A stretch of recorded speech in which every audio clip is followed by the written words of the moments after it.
Olá pessoal, sejam bem-vindos a mais uma aula de patologia e hoje a gente vai dar continuidade ao que nós estávamos falando na aula anterior, que é o reparo tecidual. Então nós já falamos dos processos inflamatórios agudo e crônico e agora o que a gente está vendo é como que esse tecido se recupera, como que ele pode se regenerar, se reparar.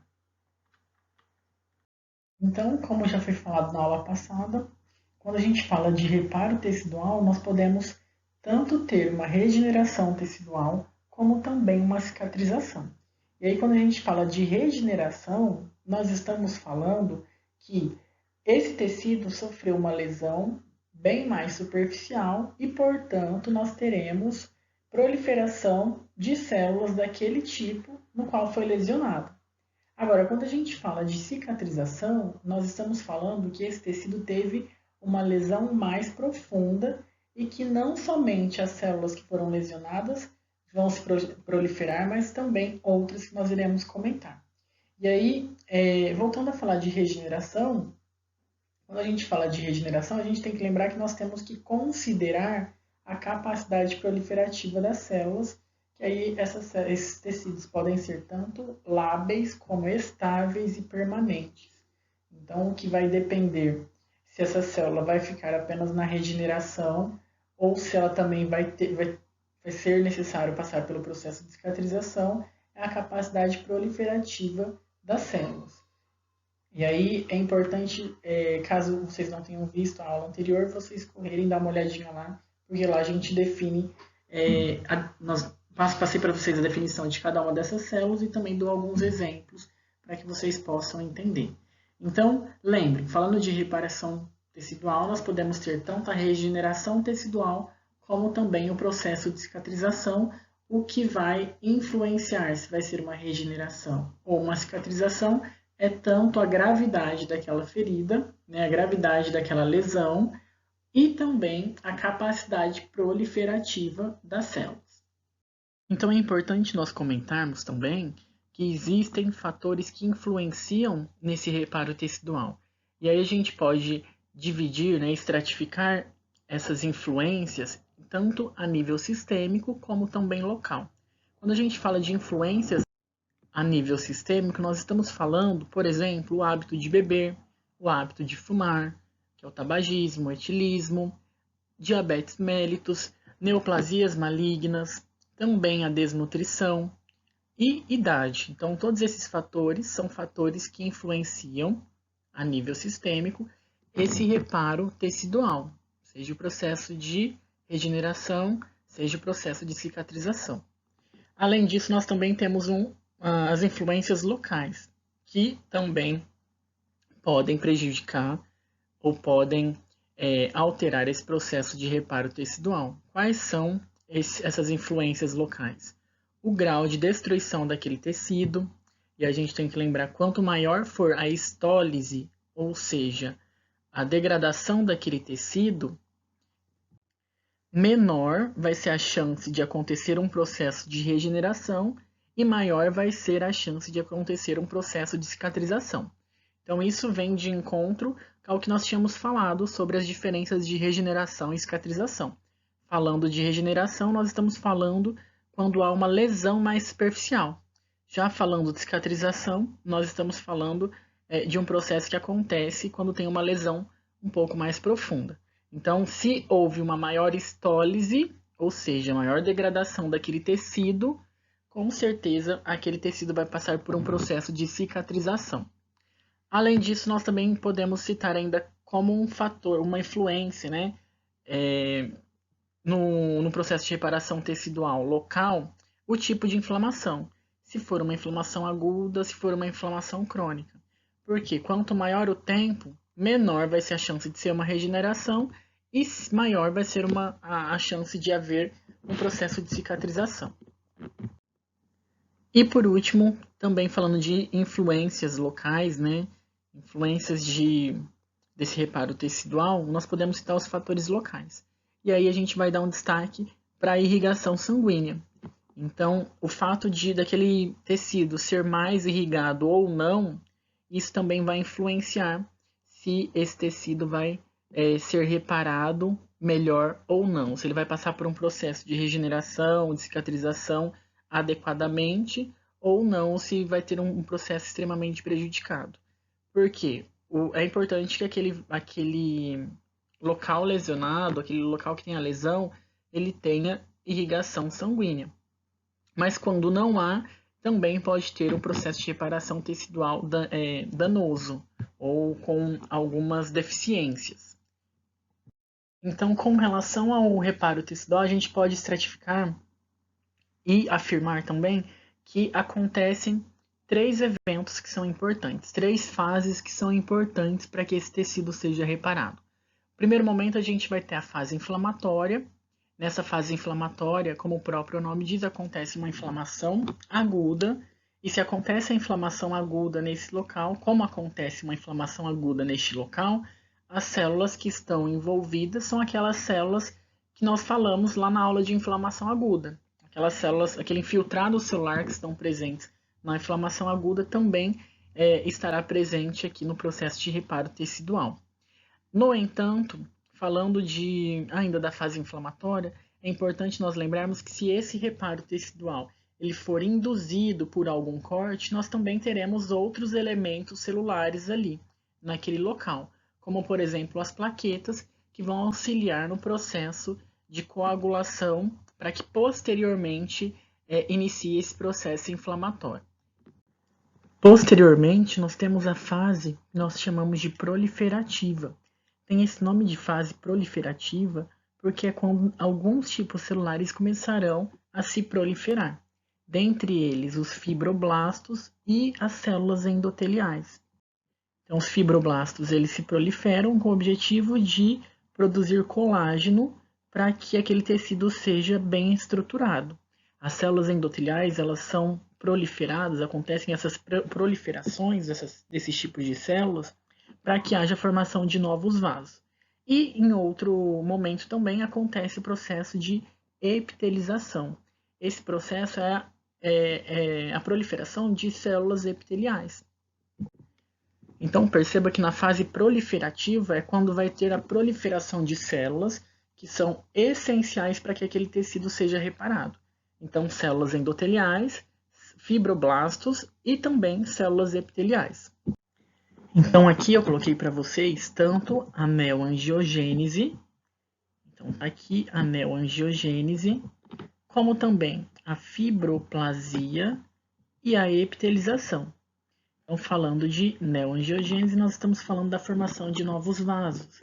Falando de fibroplasia, nós estamos falando da formação de fibroblastos e da ativação desses fibroblastos. E epitelização, da proliferação de células epiteliais.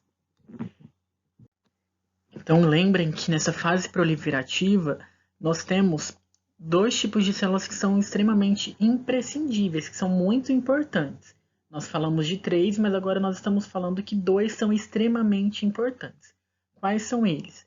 As células endoteliais e os fibroblastos. E aí é importante nós lembrarmos que os fibroblastos dos tecidos vizinhos, eles migram para aquele local da ferida, mas eles precisam ser ativados para sair do seu estado de quiescência. Ou seja, eles estão inativos, eles precisam ser ativados. De que forma que eles são ativados? Eles são ativados pela liberação de um fator de crescimento derivado de plaqueta, que é o PDGF. Esse PDGF, que é um mediador químico, ele é liberado pela plaqueta, permitindo que esses fibroblastos sejam ativados. Depois que esses fibroblastos foram ativados, eles vão estimular a liberação do fator de crescimento transformador, que é o TGF do tipo beta. E aí, esse mediador TGF-beta, ele estimula esses fibroblastos a produzirem colágeno do tipo 1 e, além disso, transformarem o que nós chamamos de miofibroblastos para poder iniciar o processo de contração da ferida. Então, percebam só, nós falamos que nós temos células endoteliais, nós falamos também de transformações para que haja a maturação e também ativação de fibroblastos, e depois nós também comentamos sobre células epiteliais em proliferação. E aí nós citamos que as células mais importantes nessa fase proliferativa são tanto as células endoteliais quanto também a proliferação e ativação de fibroblastos, certo? E aí, por fim, nós temos a fase de maturação.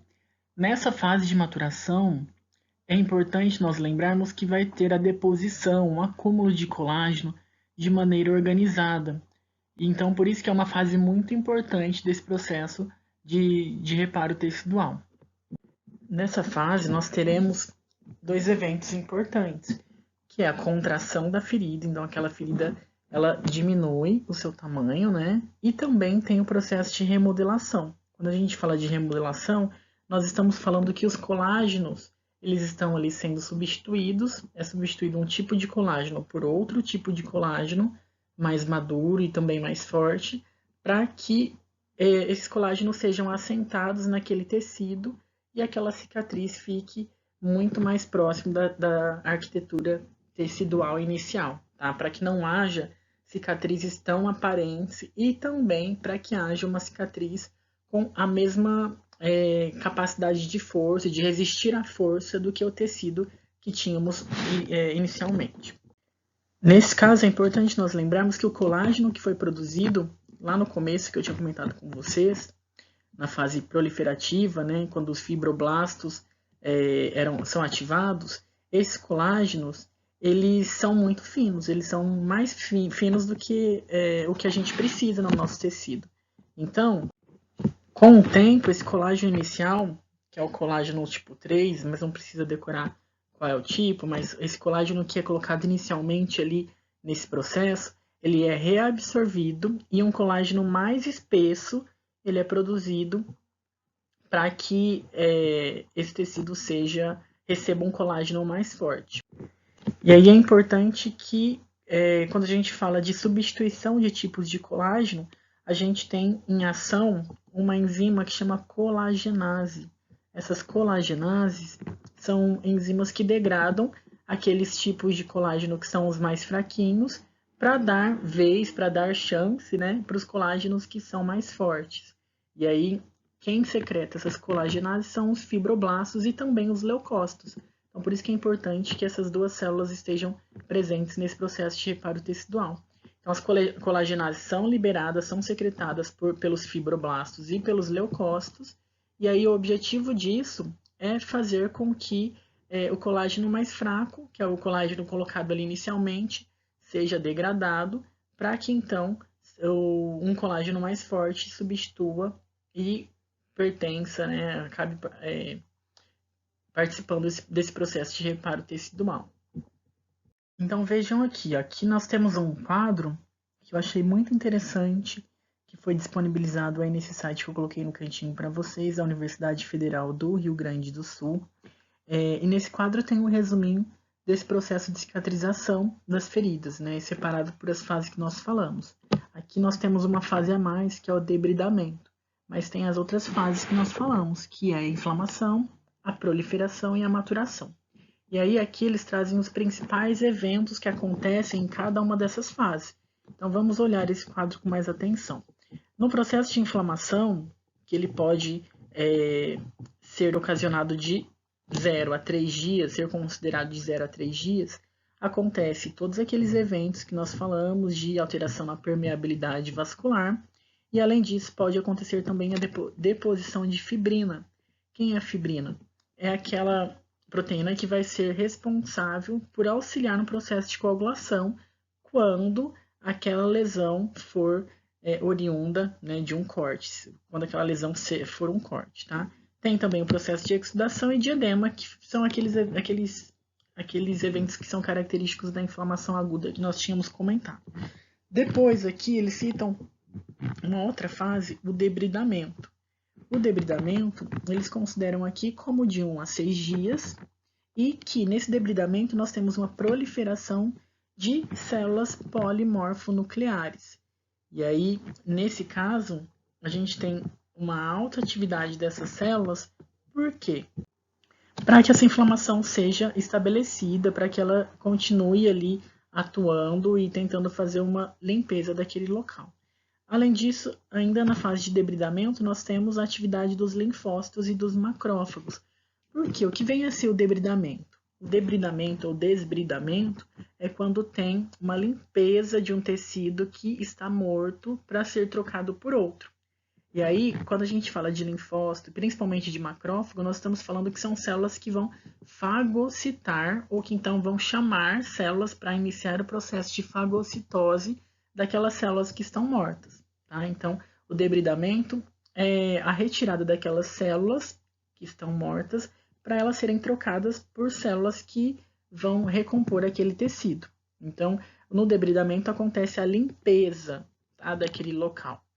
Depois a gente tem o processo de proliferação.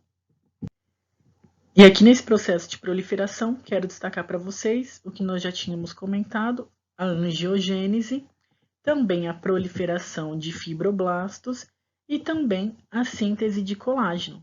E aí são fatores que são muito importantes e como nós tínhamos falado anteriormente, para ter angiogênese tem que ter a proliferação de células endoteliais, para que haja uma proliferação desses vasos, né, especificamente os capilares, que são os vasinhos mais curtos, para poder levar sangue e, consequentemente, oxigênio e nutrientes para que aquelas células continuem se proliferando e o tecido seja reparado.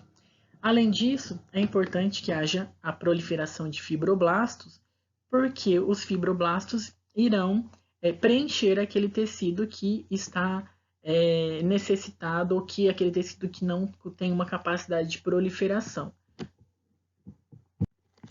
Assim como também o colágeno, né? Então, por isso que é importante que o colágeno também seja produzido, para que ele acabe dando essa sustentação àquele tecido.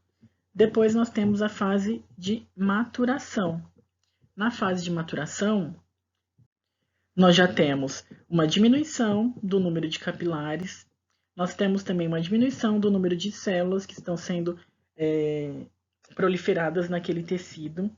No entanto, nós temos um aumento da quantidade de colágeno daquele tecido, da deposição, né, de quanto fica de colágeno naquele tecido. E aí lembrando que inicialmente nós temos um tipo de colágeno, e aí com a ação das colegenases, esse colágeno ele é trocado por um mais resistente, aumentando, portanto, a resistência daquela cicatriz. Então, aquela cicatriz ela fica muito mais resistente, ela consegue ser esticada muito mais, porque tem essas trocas de colágeno e também essa deposição de colágeno. Ok? Então, vejam só, aqui nós temos um esquema ilustrativo desse processo de reparo tecidual. E aqui nós temos a primeira ilustração mostrando uma injúria naquele tecido. Depois, essa injúria é seguida do processo de coagulação. Depois do processo de coagulação, nós temos a inflamação aguda. Da inflamação aguda, evolui para uma inflamação crônica. E aí, então, nós temos a proliferação de células e o remodelamento daquele tecido. Então, a gente vai comentar sobre cada uma dessas fases que estão representadas aqui na imagem. Então, aqui nessa imagem da injúria, está sendo representado como se fosse um corte na pele desse paciente. Então, nós temos uma superfície da pele com esse dano, né, essa lesão. E aí aqui nós temos as células em rosinha representando os eritrócitos, e essas células mais vermelhas são esquemas representando as plaquetas. E aí o que eu quero que vocês observem é que nesse momento da injúria, essas células, tanto as rosinhas como as vermelhinhas, estão representando o processo de hemorragia, o sangramento. E aí então, para que não haja uma hemorragia nesse paciente, para que esse sangramento seja cessado, tem o processo de coagulação. Então, é importante nós lembrarmos para que haja esse processo de coagulação, é ativada uma cascata de coagulação, que vocês vão ver mais especificamente na hematologia. Mas o que eu quero que vocês saibam nesse momento é que, a partir da lesão tecidual, nós temos o sangramento, essa cascata de coagulação ela é ativada, e quando ela é ativada, essas plaquetas fazem com que as fibrinas se acumulem naquele local da lesão para que o sangue não continue saindo e para que esse paciente não tenha hemorragia. Depois disso, que cessou esse sangramento, ou seja, teve a formação do coágulo para que não haja mais o sangramento, aquele local da lesão vai ter um processo de inflamação aguda. E aí, quando a gente fala de inflamação aguda, a gente está falando principalmente de neutrófilos indo para aquele local da lesão para que haja todo o processo de inflamação aguda seja instalado. Tá? Então, para que haja esse processo de inflamação aguda, que esses neutrófilos irão para o local da lesão, vão liberar alguns mediadores químicos, e esses mediadores químicos serão responsáveis por todos aqueles processos que nós já falamos nas aulas passadas. Depois dessa inflamação aguda, nós teremos uma inflamação crônica, e aí nós teremos um predomínio das células, principalmente os macrófagos. Esses macrófagos vão auxiliar na retirada da fibrina que inicialmente foi colocada nesse local da lesão para que haja o tamponamento, para que haja a formação do coágulo. Então, esses macrófagos vão auxiliar fagocitando restos celulares e também essas fibrinas que foram depositadas nesse tecido para impedir o sangramento. Depois disso, nós temos o processo de proliferação. Falando desse processo de proliferação, como nós já tínhamos citado, nós teremos um aumento na síntese de células, tanto de fibroblastos, como também células endoteliais, e também falamos dos colágenos, né? Então, nesse caso, nós teremos, como o próprio nome diz dessa fase, a proliferação de células que são importantes para que aquela ferida se feche. Então, especificamente, os fibroblastos, os colágenos, as células endoteliais e também as células epiteliais. Depois que essas células se proliferaram, a gente vai ter o remodelamento daquele tecido. E quando a gente fala de remodelamento, nós estamos falando que esses colágenos eles começam a ficar assentados nesse tecido, como está representado aqui em verdinho para vocês. Ó. Eles começam a ficar mais organizados para que aquela cicatriz ela fique reta, ela fique lisa, para que ela não fique completamente tortuosa naquele tecido e não fique extremamente marcada. Então, no remodelamento é quando essas fibras e esses colágenos eles se assentam para que aquele tecido volte à sua arquitetura inicial. Então, aqui nessas imagens, nós temos alguns exemplos de pacientes que tiveram queloide.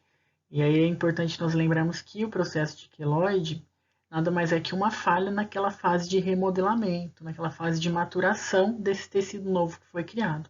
Além disso, a queloide também é causada por um excesso de colágeno que está naquele tecido, pelo excesso da deposição de colágeno. Então, teve um excesso de colágeno naquele tecido e, além disso, esse colágeno que está em excesso não foi reestruturado para que aquela cicatriz fique no nível da pele que tinha inicialmente sido lesada. Então, aqui nessa outra imagem, a gente tem um resumo dessas fases da cicatrização que nós comentamos. Então, a fase inflamatória, que é onde nós teremos todo aquele processo de inflamação aguda e também crônica, que nós vimos nas aulas anteriores. Também nós teremos a fase proliferativa, onde nós teremos a proliferação de células epiteliais, de células endoteliais e também de fibroblastos. E a fase de maturação, ou também chamado de remodelamento, que é onde nós teremos a deposição do colágeno de uma forma mais organizada para que aquele tecido retorne à sua arquitetura tecidual normal. Aqui nesse slide nós temos as referências bibliográficas que foram utilizadas para elaborar essa aula. E aqui nós temos, nesses 3 primeiros tópicos, 3 artigos que falam sobre esse processo de cicatrização, que vocês conseguem acessar online, né? E os outros são livros que vocês conseguiriam acessar ou na biblioteca online, na biblioteca virtual da Unip, ou também lá na biblioteca presencial.